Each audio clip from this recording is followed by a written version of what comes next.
Hello everyone, क्या हाल चाल है पलटन। होप सो अच्छे होंगे और प्रिपरेशन भी अच्छे ढंग से कर रहे हैं क्योंकि पता है कि मिड टर्म आने वाले और लॉन्ग टर्म का जो हमारा गोल है वो क्या है। नीट, आईआईटी, इंजीनियरिंग एग्जाम या प्री मेडिकल एग्जाम। बेटा जो टॉपिक आज आप अपने बोर्ड पे देख रहे हैं जिसका नाम है projectile motion, it is very crucial for the neat and for the IIT advance also. आपको पता है एडवांस के अंदर क्वेश्चन अच्छे लेवल के आते हैं। किस तरीके से पढ़ाना है, कितना पढ़ना है, कैसे क्वेश्चन ट्राई करने हैं, सब कुछ आज हम देखेंगे। उससे पहले मैं आपको बता देता हूं, मैं आपका होस्ट, आपका दोस्त, आपका फिजिक्स मेंटर स्वागत करता हूं आपके खुद के चैनल पे, आपके खुद के परिवार पे, फिजिक्स विद प्रिंस पे।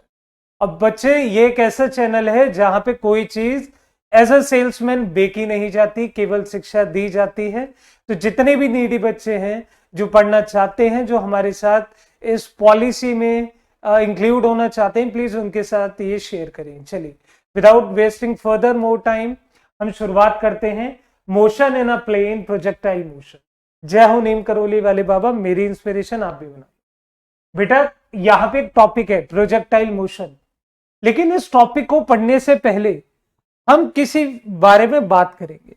वो जो बातचीत है वो काफी इंपॉर्टेंट है। उसका रीजन क्या है? आपने काइनेमेटिक्स की शुरुआत में दो टर्म पढ़े थे, रेस्ट एंड मोशन। रेस्ट के बारे में आप सब जानते हैं कि वो एक स्टेट है, दूसरा मोशन भी एक स्टेट है, और मोशन तीन तरह के थे। कौन कौन से थे सर? एक था 1D, एक था 2D और एक था 3D। आप जो मोशन है ना, स्ट्रेट लाइन पढ़ के आए हैं ना, उसे ही मोशन इन 1D के नाम से जानते, ठीक है। अब जो मोशन इन 2D के बारे में जानते हैं बच्चे, उसे कहते हैं मोशन इन अ प्लेन। क्या बोला जाता है? Motion in a plane. तो जितने भी बच्चे मोशन इन प्लेन के बारे में पढ़ने आए वो इस बात को बखूबी जानते हैं कि प्लेन के अंदर दो एक्सिस होती है, x y, y z, z x, मतलब कुछ भी हो सकता है। मतलब या तो ये एक्स वाई होगा, वाई जेड होगा, जेड एक्स होगा, या फिर लेंथ ब्रेथ होगा, ब्रेथ हाइट होगा, हाइट लेंथ होगा। मेरी बात सबको समझ आ गई? तो जब कभी अभी तक हम क्या देखते आए थे कि बॉल को फेंका जा रहा है, तो बेटा बॉल केवल एक तरफ गई, कौन से में? वाई एक्सिस में। ऐसा कहां देखा था? मोशन अंडर ग्रेविटी में। या फिर कि बॉल को चलाया गया है, मतलब या तो वो हॉरिजॉन्टल चलती थी या फिर वो वर्टिकल चलती थी। इसे ही कहते हैं motion in a straight line. लेकिन अब हम बॉल को प्रोजेक्ट कराएंगे। इसका मतलब जो आपको सबसे पहला टॉपिक यहां पे पढ़ना है उसका नाम है द प्रोजेक्टाइल मोशन। दूसरा आप यहां पे जो इंपॉर्टेंट टॉपिक पढ़ेंगे उससे बोलते हैं रिलेटिव वेलोसिटी या रिलेटिव मोशन। ये दो बॉडी आपस में चल रही है, उन दोनों का रिलेटिव मोशन किस तरीके से निकालना है। यहीं पे आप याद करो, रेन अम्ब्रेला प्रॉब्लम आती है, अम्ब्रेला प्रॉब्लम। दूसरी बात करें तो बोट मैन प्रॉब्लम आती है, रिवर मैन प्रॉब्लम आती है। जिस नाम से आप जानना चाहते हैं उस नाम से आप जान। और इसके अंदर एक और चीज आती है जिसे बोलते हैं सर्कुलर मोशन, ठीक है। और ये सारी चीजें हमेशा प्लेन में ही पढ़ाई जाती है। और बच्चे प्लेन के लिए एक बात हमेशा याद रखना, हमारे चैनल की जो प्लेलिस्ट है, प्लेलिस्ट का जो सबसे पहला पार्ट है उसके अंदर पढ़ाया है वेक्टर। और वेक्टर बेसिकली मैं कहता हूं कि प्लेन के अंदर बहुत ज्यादा काम करता है। ये प्लेन में ही काम करेगा या ये स्पेस में काम करेगा, तो मेरी इस बात को अपने दिमाग में डालो। आपको मैंने पिछली बार बताया था कि लाइक सपोज करो यहाँ पे ए है, अगर मैं इसे ब्रेक करता हूं तो यहाँ पे क्या आ जाता है? ए कॉस थीटा। अगर यहाँ पे एंगल थीटा है तो, और इस तरफ कितना आ जाता है? ए साइन थीटा। इसे कहते हैं रेक्टेंगुलर कंपोनेंट या फिर कहते हैं रिजोल्यूशन ऑफ वेक्टर।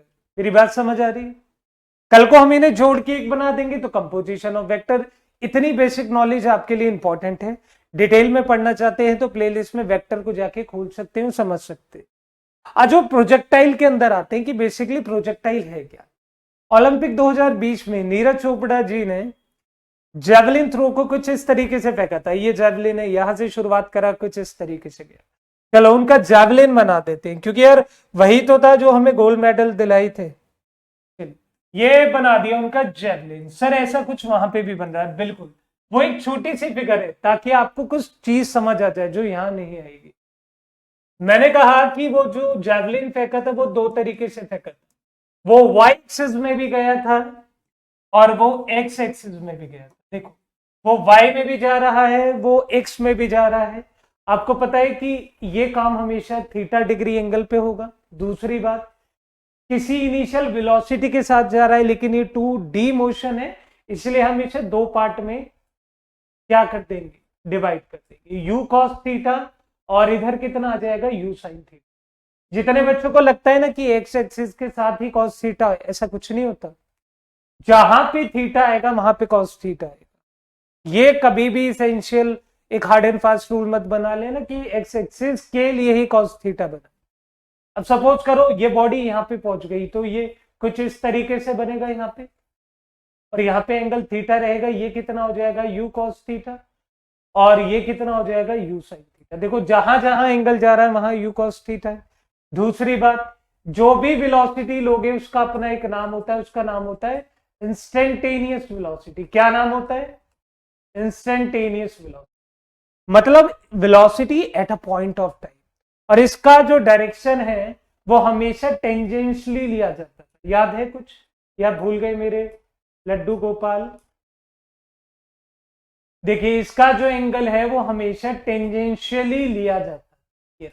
इस दूसरी बात, ये कैसा मोशन है जिसके अंदर दो तरीके के जनरल केस में मोशन आते हैं, एक होता है वर्टिकल और एक होता है हॉरिजॉन्टल। देख बॉडी ऊपर जा रही है वर्टिकल, बॉडी नीचे आ रही है, ऐसे भी तो चल रही है, ये क्या हो गया? हॉरिजॉन्टल। यहां से यहां तक के डिस्टेंस को सपोज करो x मानो, यहां से यहां के डिस्टेंस को सपोज करो y मानो, ये वाला डिस्टेंस h मानो, यहां से यहां तक जो t ले रहे हो वो टाइम है। बेसिकली मैं तुम्हें ये फिगर बनाया क्यों है? क्योंकि प्रोजेक्टाइल मोशन एक तरीके का मोशन है जिसमें केवल एक ही तरीके की फोर्स लगती है, जिसका नाम क्या है?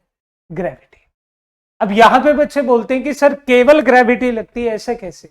अगर मैं बॉल को ऊपर उठा रहा हूं, देखो ऐसे बॉल को ऊपर फेंका तो ऊपर से एयर रेजिस्टेंस लगेगा, लेकिन मैं आपको बताना चाहता हूं कि केवल हम ग्रेविटी को कंसीडर करते हैं, लेकिन इसका मतलब ये नहीं है कि यहाँ पे कोई और फोर्स है नहीं। उन सारी फोर्स का जो इंपैक्ट है इसके रेफरेंस में बहुत कम है। मेरी बात समझ आ गई? तो ओनली ग्रेविटी बोला जाता है। इसी वजह से यहां पे कुछ इंपॉर्टेंट पॉइंट हैं जो मैं आपके साथ डिस्कस करना चाहता हूं। देखो जैसे ही बॉडी यहां पे पहुंच जाती है, अब सभी को पता है इसकी फाइनल वेलोसिटी 0 हो जाती है।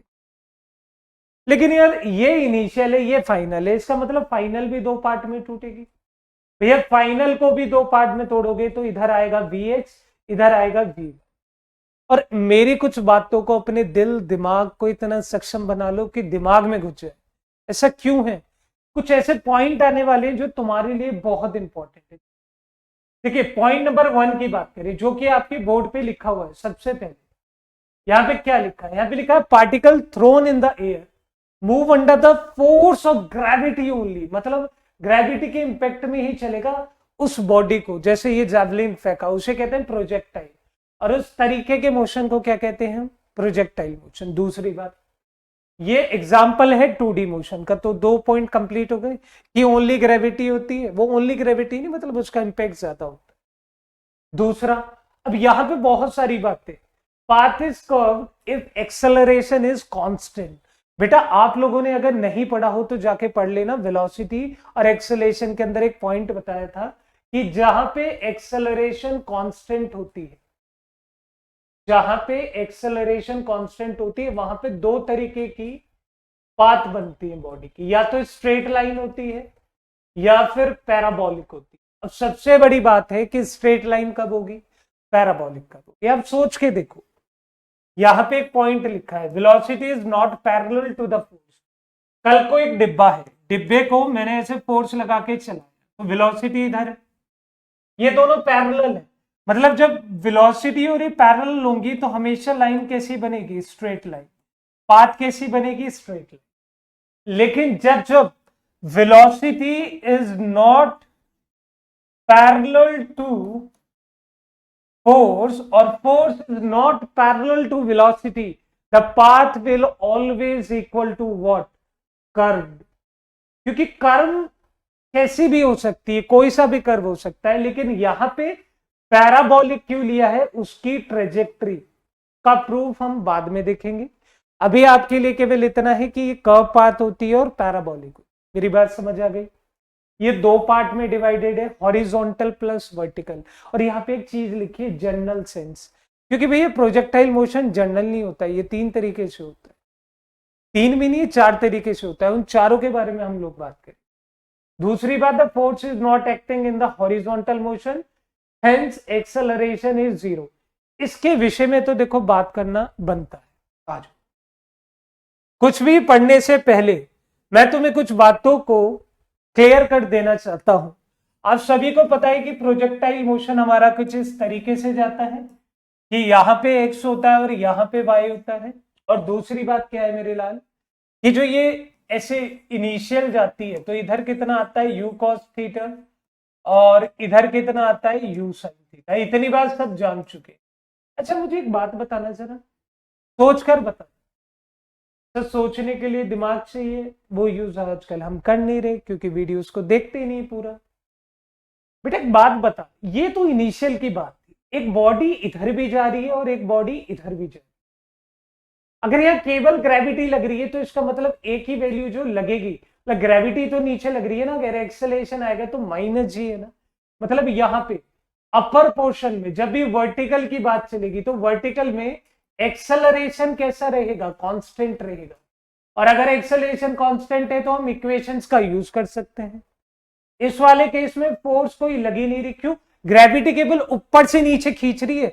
ग्रेविटी का मकसद वर्टिकल है, ग्रेविटी का मकसद हॉरिजॉन्टल नहीं है। तो फोर्स 0 होता है, एक्सेलरेशन 0 का मतलब यहाँ पे फॉर्मूला क्या यूज करेंगे, speed equal to distance upon time. ये फॉर्मूला केवल आप यूज करेंगे हॉरिजॉन्टल। और यहाँ पे एक पॉइंट और निकल के आता है कि u की वैल्यू हर पॉइंट पे बराबर होगी, u cos theta, u cos theta, u cos theta. ये देखो हर पॉइंट पे u cos थीटा की वैल्यू बराबर होगी। और यहीं से वो चीज सीख जाओ जो कहीं नहीं सीखी होगी। अभी मैं आपको बता रहा था ना कि भैया जो ये तो इनिशियल है, अगर मैं यहाँ पे फाइनल वेलोसिटी निकलवाने लगूं तो भैया फाइनल वेलोसिटी कुछ ऐसे निकलेगी, vx vy। अब सोच के देख, vx की वैल्यू तो हमेशा कौन सी होगी, ux की, क्योंकि वो हर पॉइंट पे बराबर है। ऊपर वाली बदल जाएगी, क्या पता ऊपर वाली कुछ इस तरीके से है, u y minus g t. ये देखो मतलब ऊपर का मोशन अलग, नीचे का मोशन अलग। करने को मैं कर सकता था v बराबर u प्लस ए टी वाले से डायरेक्ट, लेकिन यहाँ पे दो कंपोनेंट तोड़ने पड़ेंगे हमेशा, y और x, क्योंकि प्लेन में चल रही। मेरी बात सबको समझ आई? आज अगर मैं आप लोगों से कहने लगूं कि भैया टाइप्स ऑफ प्रोजेक्शंस होते हैं, देखिए टाइप्स ऑफ प्रोजेक्शन यहाँ पे 3 तरीके के दिए गए। मतलब ये जो टाइप्स ऑफ प्रोजेक्शन है, प्रोजेक्टाइल हैं 3 तरह के। एक आता है ग्राउंड टू ग्राउंड प्रोजेक्शन, दूसरे की बात करें दूसरा आता है horizontal projection from the height. मतलब ग्राउंड टू ग्राउंड कैसे, आप ग्राउंड पे खड़े हैं, ग्राउंड पे बॉडी आ गई, ये जनरल सेंस है। हाइट पे खड़े हो और वहां से कोई चीज गिर गई, सपोज करो आंधी आई और ऊपर एक कंचा रखा था, एज इट इज गिर गया। ऑब्लिक का क्या मतलब होता है, ऑब्लिक का सिंपल सा मतलब है आपने थीटा डिग्री एंगल पे फेंका, आपने थीटा डिग्री एंगल नीचे से फेंका। भैया इस तरीके के जो क्वेश्चन है आपके, ये नीट लेवल तक बहुत अच्छे लगते हैं और नीट वाले इन्हें पसंद भी करते हैं, आईआईटी मेंस तक भी अच्छे लगते हैं। उन्हें लगता है कि ये जो मेंस के क्वेश्चन है वो यहां से बन सकते, लेकिन यहाँ पे कुछ अलग आता है। अलग क्या आता है कि जो आपकी इंक्लाइन प्लेन, मतलब जो प्रोजेक्टाइल मोशन आपका इंक्लाइन प्लेन में होता है, वो जनरली आपको एडवांस में क्वेश्चन देता है। आज डिफरेंस दिख गया ना, नीट आईआईटी मेंस, मतलब आईआईटी जेई मेंस और आईआईटी जेई एडवांस, वो यहां से क्वेश्चन उठाता है। कभी फुर्सत में उन्हें क्वेश्चन उठा भी लिए तो उन्हें इतना टिपिकल कर देगा कि ना ये हो पाए ना ये। लेकिन इस बात की गारंटी है कि अगर ये 3 समझ लिए, उसे समझना तो कुछ भी नहीं, उसका एक एंगल का खेल है केवल। इंक्लाइन प्लेन समझ रहे हो ना, यहां सपोज करो आपने बॉडी एज इट इज फेंकी, तो इसका भी एंगल है, इसका भी एंगल है। इन एंगल्स का रिलेशन क्या है, इनकी हाइट क्या है, इनकी इनिशियल क्या है, इनका टाइम ऑफ फ्लाइट क्या है, सब चीजों के बारे में जाए।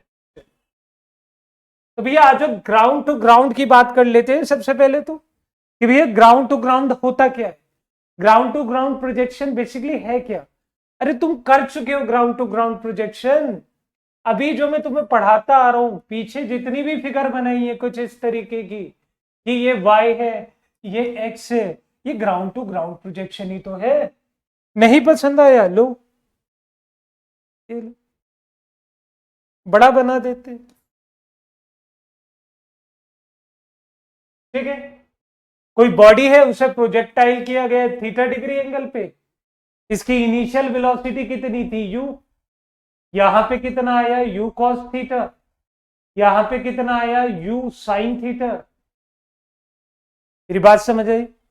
दूसरी बात, जब बॉडी अपर लेवल पे, मतलब एक, आपको पता है ना किसी भी चीज को फेंकते हैं तो वो हमेशा एक मैक्सिमम हाइट कवर करती है, यहां पे इन्हें मैक्सिमम हाइट कवर करी, तो इसका मतलब फाइनल वेलोसिटी, मतलब सर फाइनल भी तो दो पार्ट में है, v मतलब वी एक्स और ऊपर जाके कितना वी वाई, ये ले, तो वी वाई की वैल्यू कितनी आ जाएगी, 0, क्योंकि फाइनल ऊपर जाके 0 होने वाली है, जब भी तो बॉल रुकेगी फिर नीचे आएगी। अब सुनो, इसकी वैल्यू कितनी चलेगी हमेशा, यू कॉस थीटा, यहां पे भी कितना you cos theta, her point पे कितनी आएगी यू कॉस थीटा, ये ले, फिर आगे बात। अब जितना ये हॉरिजॉन्टल में चलता है उसे कहते हैं आर, आर का मतलब रेंज। सर ये जितना टाइम लेता है उसके बारे में क्या जानकारी है आपके पास, भैया जितना टाइम लेगा ये इसे कहते हैं टी टाइम। अब मेरी कुछ बातों को अपने दिमाग में अच्छे ढंग से डाल, बेटा यहाँ पे दो तरीके के मोशन होते हैं, एक होता है वर्टिकल मोशन और एक होता है हॉरिजॉन्टल। मुझे बताने की नीड नहीं है कि वर्टिकल और हॉरिजॉन्टल दोनों कौन कौन से, वर्टिकल कौन सा है, हॉरिजॉन्टल कौन सा है, दोनों के बारे में बात करें। अगर हम वर्टिकल के बारे में बात कर रहे हैं तो इसका मतलब बॉडी ऊपर की तरफ जा रही है, तो एक ही जगह हम क्या यूज कर सकते हैं, माइनस जी। यू की जगह हमेशा क्या यूज करेंगे, यू साइन थीटा। अब इस बारे में दिक्कत है कि सर यू के साथ माइनस क्यों नहीं लगाया, तो velocity acceleration equation of motion की प्लेलिस्ट में जाके काइनेमेटिक्स 1D में देख लो, पता लग जाएगा। दूसरा, अगर हम v की बात करेंगे तो सर v की वैल्यू भी कितनी होगी, वी वाई वाली, जो ऊपर की तरफ लग रही, सब कुछ ऊपर जाएगा।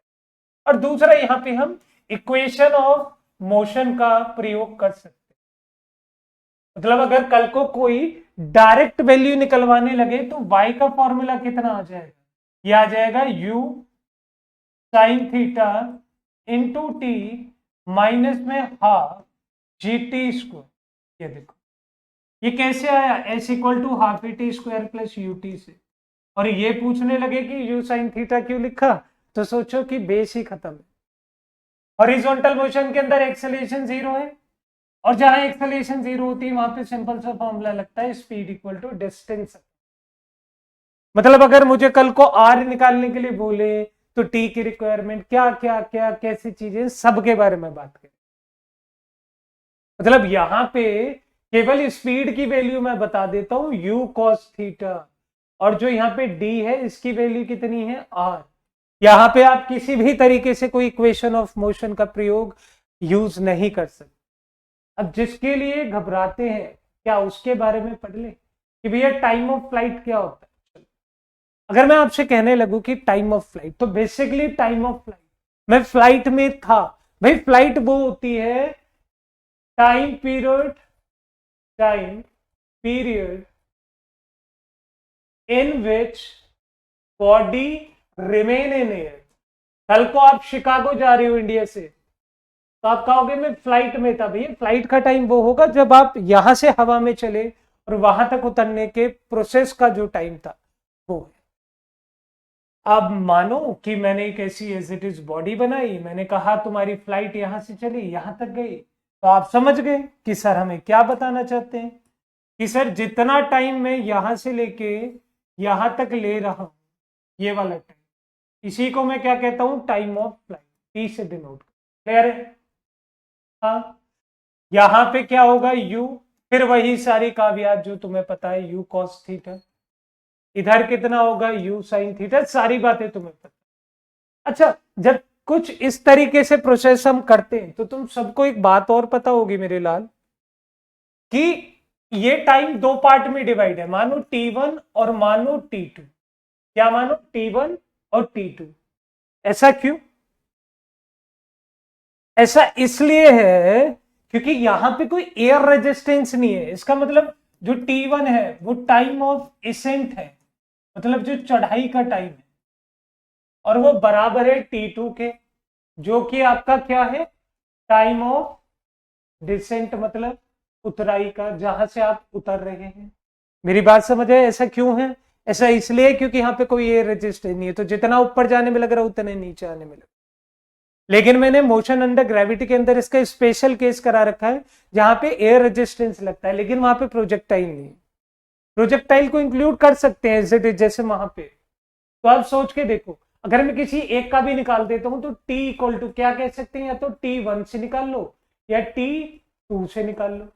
तो भाई आप कोई भी फिनोमिना यूज कर लो, आप चाहे इधर इक्वेशन लगा लो T1 की वैल्यू निकालने के लिए, चाहे आप इधर इक्वेशन निकाल लो T2 की वैल्यू निकालने के लिए। मैंने यूज करा पहले वाला, मैंने फर्स्ट वाला यूज करा, और फर्स्ट वाला क्यों यूज कर रहा हूं वो भी बता देता हूं। बेटा मैंने फर्स्ट वाला पॉइंट यूज करा है कि बॉडी रेस्ट से यहां तक गई। इसका क्या रीजन है? आप सभी को पता है कि यहाँ पे वी वाई की वैल्यू कितनी है, 0, और वी एक्स की वैल्यू कितनी है, यू कॉस थीटा, और यहाँ पे जो टाइम ले रहे हैं वो कितना है, T1। क्लियर है? जो ए की वैल्यू ले रहे हैं वो कितना है, -g। तो T1 निकाल देता हूं, सारी दिक्कतें खत्म।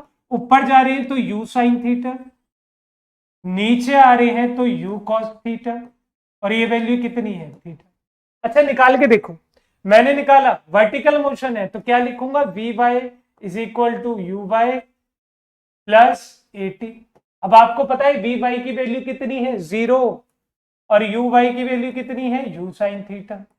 ए की वैल्यू कितनी आ जाएगी ऊपर जाते वक्त, -g।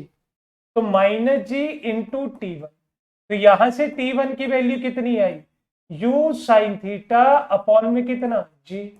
चलो भैया एक निकाल ली, कंप्लीट निकाल देते हैं। क्या करना है, इस फॉर्मूले में रखना है। तो कैपिटल T की वैल्यू कितनी आ गई, 2u साइन थीटा अपॉन में कितना, g। तो ये आपका टाइम ऑफ फ्लाइट आ गया। तो टाइम ऑफ फ्लाइट बेसिकली किस पे डिपेंड करता है, it only depends on you and the theta, क्योंकि जी कांस्टेंट होता है। उसकी वैल्यू 9.8 या 10 ले लेते। समझ आ गई इतनी बात? स्क्रीनशॉट ले सकते हैं, चीजों को समझ सकते हैं, साथ साथ कॉपी कर सकते हैं। हाँ जी, यहां पे आता है एक और कंसेप्ट जिसे आप लोग कहते हैं मैक्सिमम हाइट। मैक्सिमम हाइट वही बात है कि बॉडी आपकी प्रोजेक्ट करने पे कितनी मैक्सिमम ऊपर गई है। तो एज इट इज मैंने एक फिगर बनाई, और फिगर बनाने के बाद मैंने वही सब चीजें दोहराई, और यहां पे केवल एक पॉइंट ऐड कर दिया कि यहां तक, ये पॉइंट वो है जहां पे मेरी बॉडी मैक्सिमम गई। तो इसके बारे में बात कर रहे हैं, इसे ही निकालना है।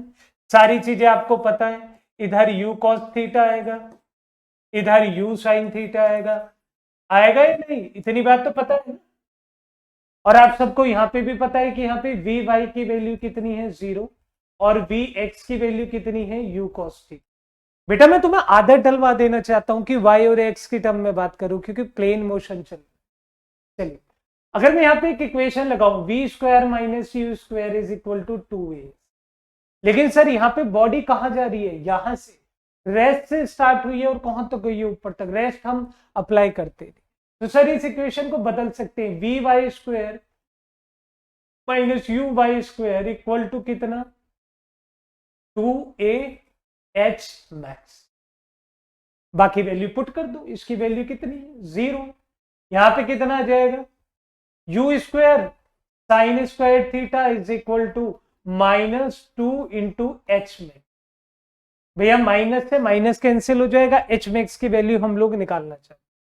तो यहां से एच मैक्स की वैल्यू कितनी आ गई, ये आ गई you square sine square theta upon में कितना, 2g। तो this is the formula for H. अब यहां पे कुछ अलग चीजें आती हैं जो आपको जानना बहुत जरूरी है। क्यों? आज बेटा आप लोगों से बोला जाएगा कल को कि बता एच मैक्स कब मैक्सिमम हो सकता है, तो आप उसे बता सकते हैं कि एच मैक्स की वैल्यू मैक्सिमम तब होगी क्योंकि आपको पता है कि h max is directly proportional to sine square theta, और साइन स्क्वायर थीटा, ये साइन थीटा तभी मैक्सिमम हो सकता है जब थीटा मैक्सिमम होगा। भैया थीटा मैक्सिमम होगा तो मुझे इतना पता है कि थीटा मैक्सिमम साइन के केस में कब होता है, जब साइन की वैल्यू कितनी आती है, 90 डिग्री। तो आप लिख सकते हैं कि जब थीटा की वैल्यू 90 डिग्री होगी तो एच मैक्स की वैल्यू निकालना बहुत इजी हो जाएगा। कैसे? ये हो जाएगा यू स्क्वायर अपॉन में कितना 2g। जनरली यहाँ पे लोग एच ही यूज करते हैं, लेकिन मैं एच मैक्स यूज कर रहा हूं क्योंकि इस नजरिए से देख लो ये भी एच मैक्स है, इस नजरिए से देख लो ये भी एच मैक्स है। इसकी वैल्यू आपके लिए इंपॉर्टेंट है, इसे दिमाग में थोड़ा बना के रखना। मेरी बात इतनी सबको समझ आ गई। चलिए थोड़ा आगे बढ़ते। भैया अगला आया है हॉरिजॉन्टल रेंज। हॉरिजॉन्टल रेंज अपने आप में भी अच्छा कंसेप्ट है। ये क्या बताता है कि अभी तक क्या देखा, कितना टाइम लग रहा है, कितनी हाइट पे गई। ये नहीं देखा कि कितना हॉरिजॉन्टल डिस्टेंस तय किया है। ये देखो एज इट इज बनाया, सब कुछ बना लिया। ये रहा। इस बार मुझे निकालना है ये हॉरिजॉन्टल रेंज, या आप इसे कह सकते हैं द हॉरिजॉन्टल डिस्टेंस, कि जितना आपने हॉरिजॉन्टल मोशन किया था उसमें कितना डिस्टेंस कवर कर रही है हमारी बॉडी, उसे कहते हैं हॉरिजॉन्टल रेंज। आपको सब पता है, ये थीटा, ये यू कॉस थीटा, ये इधर क्या है यू साइन थीटा। मेरी बात समझ आ रही? अब सबसे बड़ी बात है कि यहां पे हॉरिजॉन्टल मोशन लगेगा, और जब जब हॉरिजॉन्टल मोशन लगेगा आप सभी को पता है एक्सीलरेशन जीरो है। फॉर्मूला सिंपल सा लगेगा, speed equal to distance upon time. अब कहोगे यहाँ की डिस्टेंस की स्पीड कहाँ है? डिस्टेंस तो गिवन है बेटा, बता रखा है कि हॉरिजॉन्टल स्पीड हमेशा सेम रहती है। कोई भी पॉइंट देख ले, कोई भी point, any point on the projectile path u cos theta will remain constant. तो इसका मतलब स्पीड कितनी है u cos थीटा, d कितना है r, और t की वैल्यू तुम्हें दे रखी है, याद नहीं? t जितना यहां से यहां तक लगेगा, t उतना यहां से यहां तक लगेगा। अरे कोई इंपैक्ट नहीं है भाई। तो कितना आ गया 2u साइन थीटा अपॉन में कितना g। वैल्यू पुट करो, निकाल लो d की वैल्यू। d निकालने के लिए एस इंटू टी करना पड़ेगा। वैल्यू आ जाएगी r इक्वल टू कितना u cos theta into 2u sine theta upon में कितना g। अब सुनो, यहां पे एक टिग्नोमेट्रिक आइडेंटिटी है जो कि आप सभी को पता है कि भैया साइन 2 थीटा की वैल्यू को हम कहते हैं 2 cos थीटा और साइन थीटा। इतनी आपको बेसिक चीजें 10th में पढ़ा दी थी और आप सभी को आती भी होंगी। मुझे नहीं लगता ऐसा कोई बच्चा है जिसे ये आइडेंटिटी नहीं आती। तो यहां से सारी वैल्यूज निकालियो, लिखा you square sign 2 theta upon में कितना जी। चलो अभी एच मैक्सिमम पूछ लिया। अगर आपसे कोई ये पूछ रहा है कि भैया आर मैक्सिमम कब होगा, तो आपका जवाब वही होगा कि मेरा आर मैक्सिमम, आर की वैल्यू मेरी मैक्सिमम डिपेंड करती है साइन के 2 थीटा पे। और भैया साइन 2 थीटा मैक्सिमम कब होगा? जब 2 थीटा मैक्सिमम होगा। और 2 थीटा मैक्सिमम कब होगा? जब ये 90 डिग्री होगा। तो भैया थीटा की वैल्यू मैक्सिमम कब होगी? जब 45 आएगी। तो 45 रख दो। तो आर मैक्स की वैल्यू यहां से 45 के थ्रू निकाली, तो you square sign 2 into 45 upon में जी। और साइन 2 इंटू 45 मतलब साइन 90। तो आपको आर मैक्स की वैल्यू मिल चुकी है कितनी? यू स्क्वायर अपॉन जी। देखो देखो, बात समझ आ गई लाडलो? क्लियर आ रही है मेरी बात समझ? यहां से मैं कुछ बात बता देना चाहता हूं जो कि आपके काम की है, प्लीज उसे अपनी कॉपी में नोट कर। आपने देखा एच मैक्स की वैल्यू कितनी है? यू स्क्वायर अपॉन जी। हाँ यही है। आपने देखा आर मैक्स की वैल्यू कितनी है? You square upon 2g। इन दोनों का रिलेशन इजी है। रिलेशन कैसे भाई? इसकी जगह पुट करके देखो ना, तो यहां से कितना आएगा? R max is equal to कितना? एच मैक्स अपॉन में कितना। तो भैया तुम्हें एक तरीके से शॉर्ट ट्रिक मिल गई। क्या मिल गई? शॉर्ट ट्रिक मिल गई। कल को आपसे किसी ने कहा कि मैंने अपनी बॉडी को प्रोजेक्ट करा मैक्सिमम हाइट 100 मीटर तक, बता वो हॉरिजॉन्टल डिस्टेंस कितना चलेगी? तो अगर यहां 100 डालेगा तो 100 से 2 डिवाइड करेगा, तो आर मैक्स की वैल्यू कितनी आ गई? 50। भावनाओं को समझो, सोचो सो कहां से आया, अभी वर्बली बोल रहा हूं, ध्यान दो, मेरी बात समझ आ रही? चलिए भैया, ये कुछ चीजें हैं जो हर टीचर पढ़ा देता है कि ले 12th का बच्चा है, 11th का बच्चा है, आईसीसीएसई 10th बोर्ड का बच्चा है, पढ़ा दो। कुछ तो ऐसे हैं जो नीट आईआईटी टी ड्रॉपर बैच में इन तीनों को पढ़ा के अलग हो लेते हैं। यहां पे एक टॉपिक आता है जिसे कहते हैं द चेंज इन मोमेंटम। क्या बोला जाता है? Change in momentum. अच्छा, चेंज इन मोमेंटम का मतलब क्या है भैया? मोमेंटम का ही क्या मतलब है, ये 10th में पढ़ लिया। मोमेंटम का मतलब था P equal to m v, और आप सभी को पता है कि चेंज इन मोमेंटम मतलब डेल्टा पी, एम तो कांस्टेंट है, तो ऑब्वियसली डेल्टा वी में ही चेंज हो रहा हो। अभी डेल्टा वी है क्या, किस तरीके से चेंज हो रही है और कैसे चेंज हो रही है, हम इसके बारे में जानना चाहते हैं। चलिए, अब सभी को पता है कि आपकी जो प्रोजेक्टाइल है वो कुछ इस तरीके से पाथ अकर करती है, यहां से मूवमेंट स्टार्ट होती है और इसे जानते हैं यू, और इसे बोला जाता है यू कॉस थीटा, इसे बोला जाता है यू साइन थीटा। मेरी बातों को जरा गौर तलब करिएगा, बहुत इंपॉर्टेंट कंसेप्ट है, भूल गए तो दिक्कत परेशानी हो सकती है। यहां पे पहुंचे, मैंने कहा वेलोसिटी v ऐसे जा रही है, एंगल कुछ भी ले ले, u v x, और यहाँ पे v। यहां पहुंचते पहुंचते u का डायरेक्शन कुछ इस तरीके से हो गया, ये u x है और ये u y।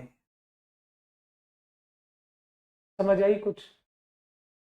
मतलब सर चेंज किस में हो रहा है? इनिशियल में ही तो हो रहा है, फाइनल का तो कोई फंडा ही नहीं है। फाइनल तो ऊपर जाके 0 हो गई, और फाइनल का जो दूसरा पार्ट है वो हम लोग निकाल रहे। एक आता है नमूना, कहता है सर इस पॉइंट पे फाइनल निकालो, मगर ले इस पॉइंट पे फाइनल निकाल ले, u g minus minus g t, क्या? अरे ठीक है, मान ली। इससे चेंज इन मोमेंटम निकालो, अरे इससे क्या लेना देना? स्टार्ट कहां से करा था? यहां से। बॉडी कैसे गई? यहां से। देख, ये एंगल ऐसा बन रहा है और ये नीचे जाके एंगल कुछ इस तरीके से बन, मतलब जो चेंज हो रहा है वो चेंज कैसे हो रहा है कि यू यहां तक, एक यू यहां, मतलब एक यू ऐसे जा रहा है, एक यू ऐसे जा रहा है, मतलब एंगुलर कितना चेंज है? 2 थीटा का। मतलब कर को कोई एंगुलर डिस्टेंस पूछने लगे तो कह देना 2 थीटा का एंगुलर चेंज आ गया। अगर चेंज इन वेलोसिटी की बात कर रहे हैं तो भैया आप सभी को पता है कि चेंज इन वेलोसिटी यहां पे भी अलग है, यहां पे भी अलग है। कैसे? अगर मैं इनिशियल चेंज इन वेलोसिटी की बात करूं तो वो डायरेक्ट है मेरे पास। देखो यहां पे नीचे जा रही है माइनस साइन के साथ, तो इसे लिखने का तरीका देखो, पहले वाली इनिशियल को लिख रहे हैं you sine theta J cap plus you cos theta I cap, इतना ही होगा या नहीं? थोड़ा सा आगे गए, फाइनल की बात करें तो फाइनल केस में क्या हो रहा है? देखो यू किस में जा रहा है? जे कैप में, लेकिन माइनस में, तो minus you sine theta J cap plus you cos theta I cap. और आपको पता है चेंज कैसे निकलता है भैया? चेंज निकालने के लिए, चेंज इन वेलोसिटी निकालने के लिए यू एफ माइनस यू आई कर देना है। जैसे ही इसका चेंज करोगे तो ध्यान से देखो, इसको इसमें से माइनस करोगे तो माइनस इसके साथ जाएगा, तो ये दोनों तो कट हो जाएंगे, तो यहां पे कितना आ जाएगा? -2u साइन थीटा जे के। और इन दोनों का मॉड्यूलस निकालना चाहो तो मॉड्यूलस कितना आएगा? 2u साइन थीटा, माइनस का साइन हट जाएगा, एज इट इज उसमें पुट कर दो।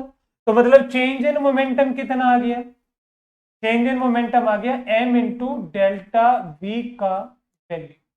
तो यहां से डेल्टा p की वैल्यू कितनी आई? ये आई 2mu साइन थीटा जे कैप दिखाने के लिए है, जो तुम्हें पता है।